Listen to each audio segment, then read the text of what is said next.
राष्ट्रप्रवाह news channel में आप सभी का स्वागत है। मैं मनन व्यास और आज की देखते हैं ताजा खबर।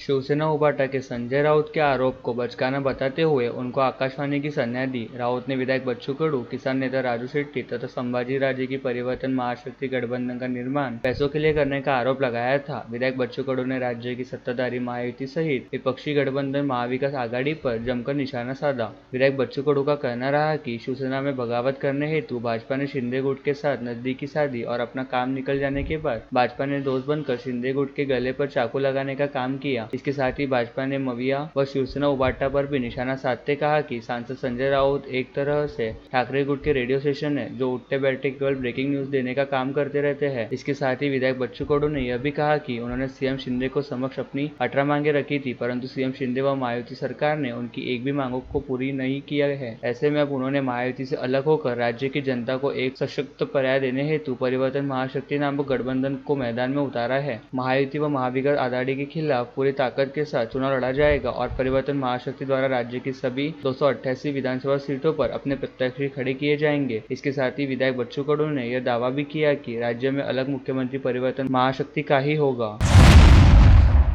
कुछ रोज पूर्व शहर में खुलेआम बिक रहे गुटखे को लेकर पुलिस आयुक्त को उनके ही केबिन में विधायक यशोमती ठाकुर ने खरी खरी सुनाते हुए पुलिस प्रशासन सहित एफडीए पर हफ्ताखोरी का आरोप लगाया था। जिसके बाद इतवारा बाजार परिसर में दातार ट्रांसपोर्ट के पास स्थित 2 गोदामों पर छापा मारते हुए एफडीआई व नागपुरी गेट पुलिस के पथक ने करीब 20 से 22 लाख रुपयों का गुटखा जब्त किया। साथ ही इन दोनों गोदामों में जिन 3 लोगों का माल भरा हुआ है उनके खिलाफ आपराधिक मामला दर्ज किया गया। दातार ट्रांसपोर्ट के पास स्थित 2 गोदामों में बड़े पैमाने पर प्रतिबंधित गुटखे की खेप भरी रहने की जानकारी मिलते ही एफडीआई व नागपुरी गेट पुलिस का संयुक्त पथक तुरंत मौके पर पहुंचा तथा दोनों गोदामों के मालिकों को संदेश भेजकर मौके पर बुलाया गया। लेकिन जब दोनों गोदामों के मालिक मौके पर नहीं पहुंचे तो पंचों के समक्ष पुलिस के दल ने दोनों गोदामों का ताला तोड़कर भीतर प्रवेश किया, जिसके बाद दोनों गोदामों से लगभग 20 से 22 लाख रुपए के प्रतिबंधित गुटखे का स्टॉक जब्त किया गया, जिसमें पान बहार, पान पराग, रजनीगंधा, पान रसिया व बाजीराव जैसे प्रतिबंधित पान मसाला व सुगंधित तंबाकू या गुटखे का समावेश था। एफडीए के अन्य सुरक्षा निरीक्षक गजानन बोरे व नागपुरी गेट पुलिस स्टेशन के थानेदार हनुमंत उर्लागोंडवार के नेतृत्व में की गई।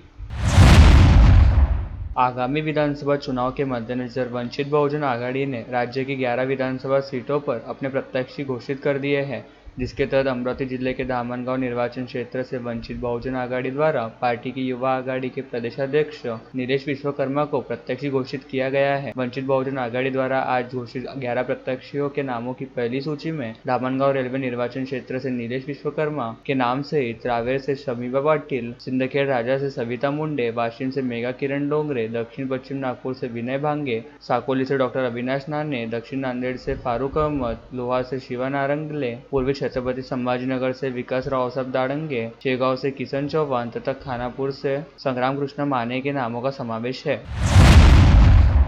प्रति महीने 3% का ब्याज देने का झांसा देते हुए स्थानीय वेंकैपुरा में रहने वाले सुधीर निरंजन चक्रे सहित एक महिला ने प्रमोद सुखदेवराव महाजन के साथ ही अन्य करीब 39 लोगों के साथ लगभग 2.5 करोड़ रुपए की जालसाजी की है। इस मामले को लेकर प्रमोद महाजन द्वारा दर्ज कराई गई शिकायत के आधार पर फैजापुरा पुलिस ने सुधीर चक्रे एवं महिला के खिलाफ धोखाधड़ी का जालसाजी का फैजापुरा थाने में मामला दर्ज किया है। महाजन ने निवेश करने हेतु 7 लाख रुपए दिए थे और सुधीर चक्रे ने इस रकम पर हर महीने 3% का ब्याज देने की बात कही थी, लेकिन आगे चलकर सुधीर चक्रे ने ब्याज की रकम के साथ साथ मूल रकम वापस लौटाने में टालमटोल करनी शुरू कर दी। इस संदर्भ में दर्ज कराई गई शिकायत के मुताबिक प्रमोद महाजन ने सुधीर चक्रे को प्रॉपर्टी के साथ साथ सुधीर चक्रे के बारे में जानकारी हासिल करनी शुरू की तो पता चला कि सुधीर चक्रे ने अन्य करीब 39 लोगों से भी 2 करोड़ 38,50,000 रुपए की रकम इसी तरह से 3% प्रतिमाह ब्याज का झांसा देते हुए ले रखे हैं और वह किसी को भी रकम वापस नहीं लौटा रहा है। ऐसे में प्रमोद महाजन ने करीब 2.5 करोड़ रुपए की जालसाजी से संबंधित इस मामले को लेकर फैजापुरा पुलिस थाने में शिकायत दर्ज कराई। इसके आधार पर फैजापुरा पुलिस ने 92 की धारा 406, 420 व 34 के तहत आपराधिक मामला दर्ज करते हुए जांच शुरू कर दी है।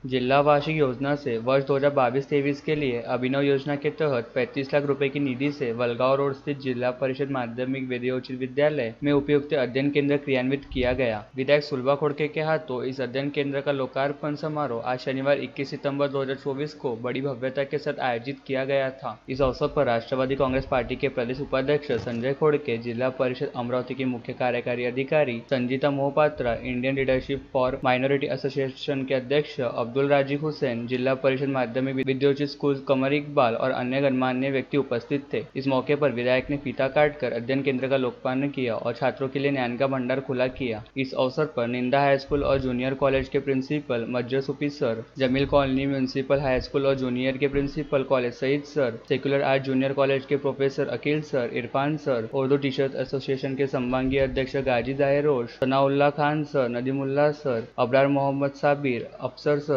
फैकल्टी और महिला शिक्षक एवं सहकर्मी मुख्य रूप से उपस्थित थे। कल रात 9:30 बजे के आसपास स्थानीय पठान चौक से जमील कॉलोनी परिसर के बीच शराब के नशे में धुत कार चालक ने अपनी कार को बेहद तेज रफ्तार से चलाते हुए एक महिला व बच्चे सहित कुल 3 लोगों को जोरदार टक्कर मारी। साथ ही परिसर में खड़े 3 से 4 दुपहिया वाहनों को भी उड़ा दिया, जिसके चलते देखते ही देखते पूरे परिसर में अच्छा खासा हड़कंप मच गया। जिसके बाद परिसर में रहने वाले युवाओं ने तुरंत ही अपने दुपहिया वाहनों के जरिए उक्त कार का पीछा किया और काफी कड़ी मशक्कत के बाद उक्त कार चालक को पकड़ लिया। इस समय पठान चौक से लेकर जमील कॉलोनी के बीच खुद को बचाने हेतु तेज रफ्तार व अनियंत्रित ढंग से कार भगा रहे कार चालक की संतप्त लोगों ने जमकर पिटाई करनी शुरू की। साथ ही उसकी कार के साथ जमकर तोड़फोड़ भी की गई। इस समय तक घटना की सूचना मिलते ही मौके पर पहुंचे नागपुरी गेट पुलिस के दल ने नशे में धुत कार चालक को जैसे तैसे संतप्त लोगों के चंगुल से छुड़ाया और फिर उसे नागपुरी गेट पुलिस थाने लाते हुए मेडिकल कराने के लिए जिला सामान्य अस्पताल भिजवाया गया। आरोपी कार चालक का नाम पंजाब महादेव वाघमारे बताया गया है। श्री विश्ववती आयुर्वेदिक चिकित्सालय तथा रिसर्च सेंटर कोल्हापुर तत्वध्यान में राष्ट्रीय आयुर्वेदिक सम्मेलन तथा आयुर्वेदिक स्वास्थ्य प्रदर्शनी का 3 दिवसीय आयोजन नागपुर में किया गया, जिसमें देश भर के 150 आयुर्वेदिक दवाई की निर्माता कंपनियों ने सहभाग लिया। कार्यक्रम का उद्घाटन कल श्री सद्गुरु विश्वनाथ महाराज रूकड़ीकर के हाथों हुआ। कल केंद्रीय मंत्री नितिन गडकरी ने ऑनलाइन उपस्थितों को संबोधित किया। सम्मेलन में देश भर के डॉक्टर का सहभाग रहा। और लेटेस्ट न्यूज़ देखने के लिए राष्ट्रप्रवाह चैनल को लाइक और सब्सक्राइब कीजिए।